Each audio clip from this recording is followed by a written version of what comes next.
ಅಂದ್ರೆ ಅವ್ರಿಗೆ ಮುಂದಾಗೋದು ಗೊತ್ತಾಗಿರ್ತದೆ, ಮುಂದಾಗೋದೆಲ್ಲ ಗೊತ್ತಾಗ್ತದೆ.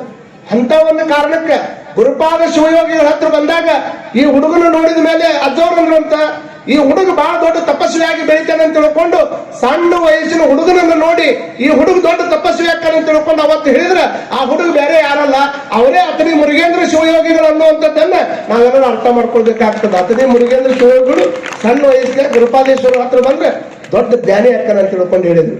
ಮುಂದೆ ಅವರು ಬಿಡಿ ಜೊತೆ ಅವ್ರ ಹೆಸರು ಕೇಳಿರಿಲ್ಲ, ನಿಮ್ಮ ಮಠಕ್ಕೆ ಎಲ್ಲಾರು ಬಂದು ಹೋಗ್ಯಾರಿ, ಇಂತಿಂತವ್ರು ಬಂದಿಲ್ಲ ಅನ್ನಂಗಿಲ್ಲ. ಅಪ್ಪವ್ರು ಇದ್ದಾಗ ಸಿಂಪಲ್ ಲಿಂಗಣ್ಣ ಅವ್ರು ಹಿಡ್ಕೊಂಡು, ಬಿಡಿ ಜೊತೆ ಅವ್ರು ಹಿಡ್ಕೊಂಡು, ಸಿದ್ದಯ್ಯ ಪುರಾಣಿಕರು ಹಿಡ್ಕೊಂಡು, ಅನೇಕ ದೊಡ್ಡ ದೊಡ್ಡ ಸಾಹಿತಿಗಳನ್ನ ಹಿಡ್ಕೊಂಡು, ಎಲ್ಲಾ ಸಾಹಿತಿಗಳು, ದೊಡ್ಡ ದೊಡ್ಡ ಬರಹಗಾರರು, ಅನೇಕ ದೊಡ್ಡ ವಿದ್ವಾಂಸರು ಎಲ್ಲರೂ ಬಬಲೇಶ್ವರ ಮಠಕ್ಕೆ ಬಂದು ಹೋಗ್ಯಾರ ಅಂತಂದ್ರೆ ಅದಕ್ಕೆ ಶಾಂತವೀರೇಶ್ವರ ಅಪ್ಪವ್ರ ಕೊಡುಗೆ. ಅವ್ರು ನೋಡಿ ಎಷ್ಟು ಮಂದಿ ಇಲ್ಲಿ ವೇದಿಕೆ ಮೇಲೆ ಬಂದೋಗ. ಈಗೆಲ್ಲ ನಾವು ಬಂದವರು ಇತ್ತಿತ್ತಾಗ ಬರೋದು ಬೇರೆ, ಈ ನೂರಾರು ವರ್ಷದ ಹಿಂದೆ ನಿಂತಿದ್ದ ದೊಡ್ಡ ವಿದ್ವಾಂಸರು ಈ ಮಠಕ್ಕೆ ಬಂದು ಹೋಗ್ಯಾರ. ಇಷ್ಟೆಲ್ಲ ಆದರೂ ಸಹಿತ ಯಾರಾದ್ರೂ ಕಷ್ಟ ಅಂತ ಬಂದಾರ ಅಂತಂದ್ರೆ ತಮಗೆ ಕೊಟ್ಟಿರ್ತಕ್ಕಂಥ ಏನ್ ಮೇಲ್ ಮಠ ಅಂದ್ರೆ ಏನು ವಿದ್ಯಾವರ್ಧಕ ಸಂಘ ಐತಲ್ಲ, ಗ್ರಾಮೀಣ ವಿದ್ಯಾವರ್ಧಕ ಸಂಘ 18 ಎಕರೆಯನ್ನ ನಮ್ಮ ಬಸವನಗೌಡರು ಕಡೆಮನಿ ಮಾಡ್ತಿದ್ರು. ಕಡೆಮನಿ ಅಂತಾರೆ ಏನಂತಾರೆ, ಕಡೆಮನಿ. ಮತ್ತ ಒಂದೊಂದು ಅಕ್ಷರ ಏನೋ ತಪ್ಪಾದ್ರೆ ಅದನ್ನ ಮತ್ತೆ ದೊಡ್ಡ ಅಪಾರ್ಥ ಮಾಡ್ಕೊಳಕ್ ಹೋಗ್ಬೇಡ್ರಿ. ಯಾಕಂದ್ರೆ ನಾ ಈಗ ಓದ್ಕೊಂಡು ಆ ಚರಿತ್ರೆ ನೀವು ಇಲ್ಲೇ ಊಟದವ್ರು ಅಂತ ಹೊತ್ನಾಗ ಒಂದೇನು ಅಕ್ಷರ ಮಿಸ್ಟೇಕ್ ಆದಾಗ ಅದನ್ನ ತಪ್ಪು ತಿಳ್ಕೊಳಕ್ ಹೋಗ್ಬಾರ್ದು. ನೋಡ್ರಿ, 18 ಎಕರೆ ಹೊಲ ಕೊಟ್ರೆ ಶಾಂತವೀರೇಶ್ವರ ಅಪ್ಪವರು ಆ 18 ಎಕರೆ ಹೊಲದೊಳಗನ ಒಂದು ಸಣ್ಣ ಮಠ ಕಟ್ಕೊಂಡಿದ್ರಲ್ಲ, ಹಳ್ಳಿ ಮೂಲ ಮಠಕ್ಕೆ ಬಂದಂತ ಟೈಮ್ದೊಳಗ 18 ಎಕರೆಯನ್ನ ಎದಕ್ಕಾಗಿ ಬಿಟ್ಟು ಕೊಡ್ತಾರಪ್ಪ ಅಂದ್ರೆ ನಿಮ್ ಕಣ್ಣು ಮುಂದೈತಿ, ಅದು ಗ್ರಾಮೀಣ ಮಕ್ಕಳ ವಿದ್ಯಾಭ್ಯಾಸಕ್ಕಾಗಿ ನಮಗ್ ಕೊಟ್ಟಿರ್ತಕ್ಕಂಥ ಹೊಲವನ್ನು ಗ್ರಾಮೀಣ ವಿದ್ಯಾಭ್ಯಾಸಕ್ಕೆ ಕೊಡ್ತಾರಪ್ಪ ಅಂದ್ರೆ ಇದಕ್ಕಿಂತ ದೊಡ್ಡ ಪ್ರಚಾರ ಮತ್ತೊಂದು ಯಾವ್ದೈತೆ ಅನ್ನುವಂಥದ್ದನ್ನು ಅರ್ಥ ಮಾಡ್ಕೋಬೇಕು ನಾವೆಲ್ಲ. ಬದುಕಿ ಹಂಗಾಕ್ಬೇಕು ಅಂತಂದ್ರೆ ದೇಹದೊಳಗೆ ಬ್ಲಡ್, ಮನೆಯೊಳಗೆ ದುಡ್ಡು ಎರಡು ಅಷ್ಟೇ ಇರಬೇಕು. ಅವ ದೇಹದೊಳಗೆ ಬ್ಲಡ್, ಮನೆಯೊಳಗೆ ದುಡ್ಡು ಎರಡು ಸರಿ ಸಮಾನ ಇರ್ಬೇಕು. ಅವು ಬ್ಲಡ್ ಜಾಸ್ತಿ ಆದ್ರೂ ಸಹಿತ ಮನುಷ್ಯ ಬದುಕಾಗೋದಿಲ್ಲ, ಅದ್ರೊಳಗೆ ಮನೆಯಾಗ ದುಡ್ಡು ಜಾಸ್ತಿ ಆದ್ರೂ ಸಹಿತ ಮನುಷ್ಯ ಸರಿಯಾಗಿ ಬದುಕಕ್ ಆಗೋದಿಲ್ಲ. ಹಾಗಾಗಿ ಬ್ಲಡ್, ದುಡ್ಡು ಎರಡು ಕರೆಕ್ಟ್ ಇರಬೇಕು. ಪೂಜ್ಯ ಜಗದ್ಗುರು ಡಾಕ್ಟರ್ ಮಹಾದೇವ ಶಿವಾಚಾರ್ಯ ಮಹಾಸ್ವಾಮಿಗಳು ವೇದಿಕೆಗೆ ಬರ್ತಾ ಇದ್ದಾರೆ. ಅವಲ್ಲೇ ಕೂತಲ್ಲೇ ಚಪ್ಪಾಳಿಯನ್ನು ತಟ್ಟಿ ಆ ವೇದಿಕೆಗೆ ಬರ್ಮಾಡ್ಕೊಂಡು. ಬಬಲೇಶ್ವರದ ಬೆಳಕು ನೀನೇ ಶಾಂತವೀರ ಗುರುವೇ, ಬಬಲೇಶ್ವರದ ಬೆಳಕು, ಬಬಲೇಶ್ವರದ ಬೆಳಕು ನೀನೇ ಶಾಂತವೀರ ಗುರುವೇ,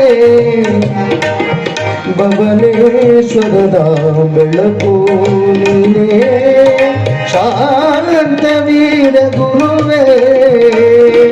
ನೊಂದು ಬಂದ ಭಕ್ತರ ಕಣ್ಣೀರವರೆಸುವೆ, ಕಷ್ಟಗಳ ಕಡಲಲ್ಲಿ ಮುಳುಗಿದ ಜೀವಕ್ಕೆ ಕರುಣೆಯ ದೋಣಿಯಾಗಿ ದಡ ಸೇರಿಸುವೆ, ದಡ ಸೇರಿಸುವೆ, ದಡ ಸೇರಿಸುವೆ, ಬಬಲೇಶ್ವರದ ಬೆಳಕು, ಬಬಲೇಶ್ವರದ ಬೆಳಕು.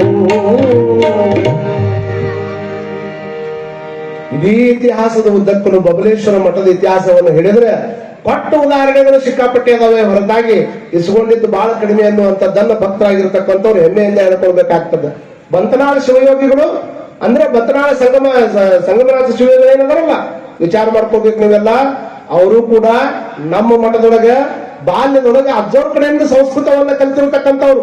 ಪೂಜ್ಯರಾಗಿರ್ತಕ್ಕಂಥ ಡಾಕ್ಟರ್ ಮಹಾದೇವ ಶಿವಾಚಾರ್ಯ ಮಹಾಸ್ವಾಮೀಜಿ ಅವರು ನೋಡ್ರಿ 14 ವರ್ಷಗಳ ಕಾಲ ಕಾಶಿಯೊಳಗೆ ಅಧ್ಯಯನ ಮಾಡಿ ಅಪ್ಪ ಅವರು ಏನು ಕಾಶಿಗೆ ಹೋಗ್ಬೇಕಂತ ಮಾಡಿದ್ರು, ಅಲ್ಲಿಗೆ ಹೋಗಕ್ ಆಗ್ಲಿಲ್ಲ.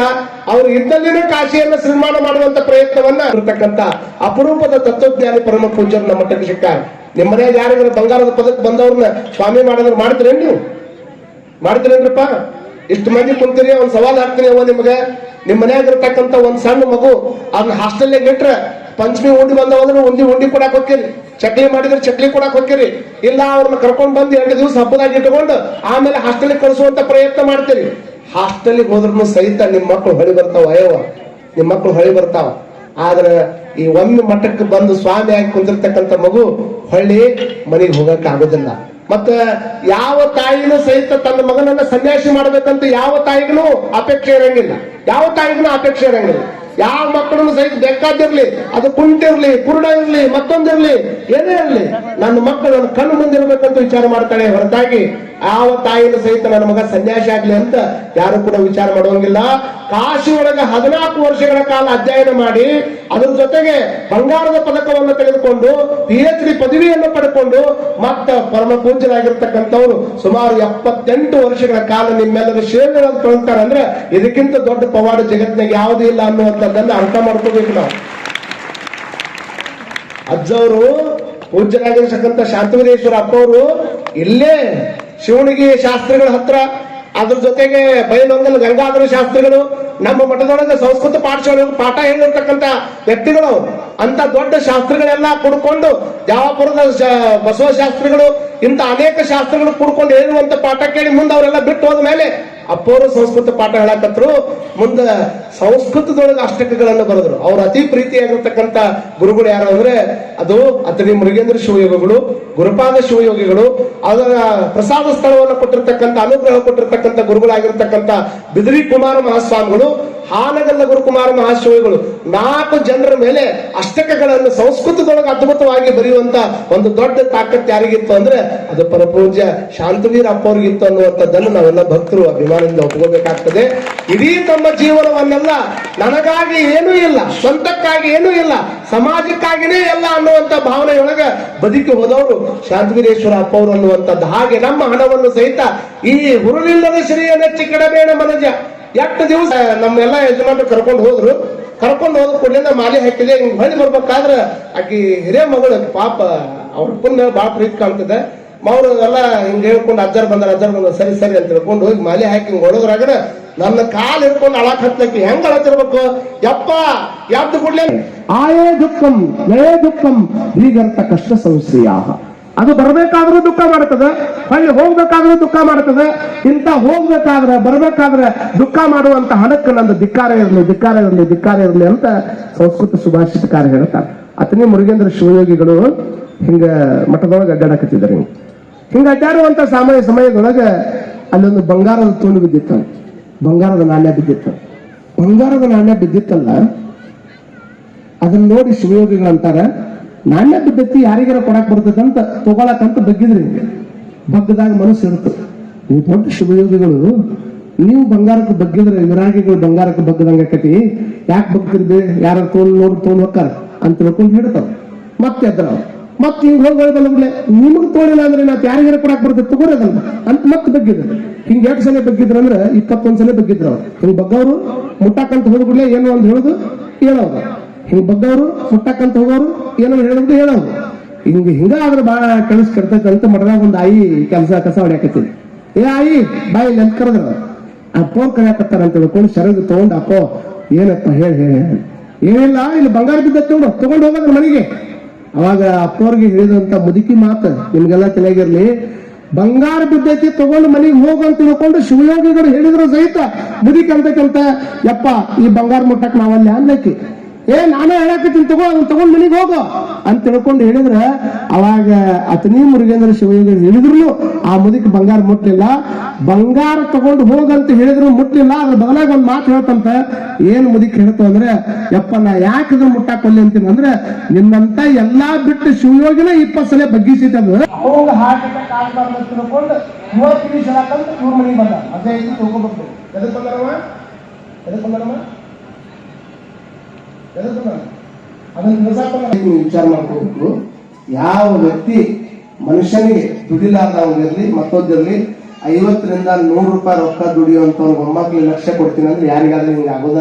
ಈಗ ಅಣ್ಣ ತಮ್ಮ ಇದ್ರಂತ ತಿಳ್ಕೊರಿ ನೀವು. ಅಣ್ಣ ತಮ್ಮ ಇದ್ರಂದ್ರೆ ಅಣ್ಣ ತಮ್ಮಂದಿಬ್ರದು ಮದುವೆ ಒಮ್ಮೆ ಆಗೈತೆ. ಅಣ್ಣ ತಮ್ಮಂದಿಬ್ರದು ಕೂಡ ಒಮ್ಮೆ ಮದುವೆ ಆಗಿತ್ತು. ಅಣ್ಣಗ ಮಕ್ಕಳಾಗಿರ್ಲಿಲ್ಲ, ತಮ್ಮ ಮಕ್ಕಳಾಗಿತ್ತು. ಅಣ್ಣನ ಮಕ್ಕಳಾಗಿರ್ಲಿಲ್ಲ, ತಮ್ಮ ಮಕ್ಕಳಾಗಿತ್ತು. ತಮ್ಮಗೆ ಖುಷಿ ಏನೋ ಅಣ್ಣ ಖುಷಿ ಏನಂದ್ರೆ ಖುಷಿ ಆಡುವಲ್ಲ. ಆದ್ರೆ ವ್ಯತ್ಯಾಸ ಏನಿತ್ತಂದ್ರೆ ನನಗೆ ಮಕ್ಕಳಾಗ್ಲಿಲ್ಲ, ನೀನು ನಮ್ಮ ತಮ್ಮ ಮಕ್ಕಳದವಲ್ಲ, ಅವ ನನ್ನ ಮಕ್ಕಳು ಅಂತ ತಿಳ್ಕೊಂಡು ಅವ್ರ ಅಣ್ಣ ಖುಷಿ ಆಗಿತ್ತ.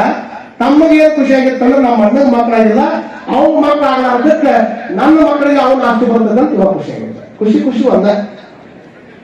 ಒಂದ ಇದು ಮುಂದೆ ಮುಂದೆ ಹೆಂಗ್ ಹೊರಟು ಅಂತಂದ್ರೆ ಅವ ಏನೋ ಅದನ್ನ ನನ್ನ ಮಗ ಅಂತ ಪ್ರೀತಿ ಮಾಡ್ಕೊಂಡು ಹೊಂಟಿದ್ದ. ನೀನ್ ಪ್ರೀತಿ ಮಾಡ್ಕೊಂಡು ಹೋಗ್ಬೇಕಾದ್ರೆ ಒಂದ್ ದಿವ್ಸ ಯೋಗ ಗುರುಪಾದಪ್ಪ ನೆನ್ಕೊಂಡು ಅವ್ರಿಗೆ ಮಕ್ಕಳು ಇರಲಿಲ್ಲ, ಅವನ ಆಸ್ತಿ ನನಗೆ ಬರ್ತದೆ ಅಂತ ಅನ್ಕೊಂಡಿದ್ದೆ. ಈಗ ಅವನು ಮಕ್ಕಳಾಗಿತ್ತಂದ್ರೆ ನನಗೆ ಆಸ್ತಿ ಬರೋದಿಲ್ಲ ಅಂತ ತಿಳ್ಕೊಂಡು ಹುಡುಗ ಏನ್ ಮಾಡ್ತಾವ, ಈ ಬೊಂಬಾಯಿ ಮಠ ಮಾರಾಟ ಬರ್ತಿದ್ರು ಅವಾಗೆಲ್ಲ. ಬೊಂಬಾಯಿ ಮಠ ಮಾರಾಟ ಅಂತ ಬಂದ್ರೆ ಓಡೋಡಿ ಹೋಗಿ ಬೊಂಬಾಯಿ ಮಠ ತೊಗೊಳಕಂತ ಹೋಗು ಅಣ್ಣನ ಮಕ್ಕಳು ತಮ್ಮ ಮಕ್ಕಳು ಕೂಡ. ಅವಾಗ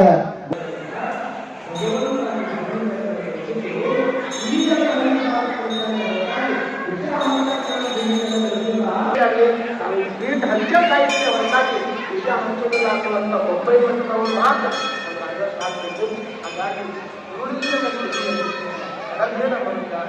ಶ್ರೀಮಂತ ಮಾಡಿಕೊಂಡು ಜೀವನ ಮಾಡಿಕೊಂಡು ಹಾಗಾಗಿ ಆ ಶಕ್ತಿ ಇರುವಂಥದ್ದು. ಅವರು ಕಾಶ್ಮೀರದಿಂದ ಬಂದು ಇಲ್ಲಿ ಮಠ ಬಂದು ಎಲ್ಲಾ ತಮ್ಮ ರಾಜ್ಯವನ್ನು ತಿಳಿಸಿ ಅವರು ಕಟ್ಟಿಗೆ ಹೊರುವಂತ ಬರ್ತಿಲ್ಲ ಬರೋ ಕಡೆ ಬರ್ತಿಲ್ಲ. ಐಫೋನ್ ಮೊದಲು ಐಫೋನ್ ಏನಾಗಿತ್ತು? ಹಲೋ ರೀ,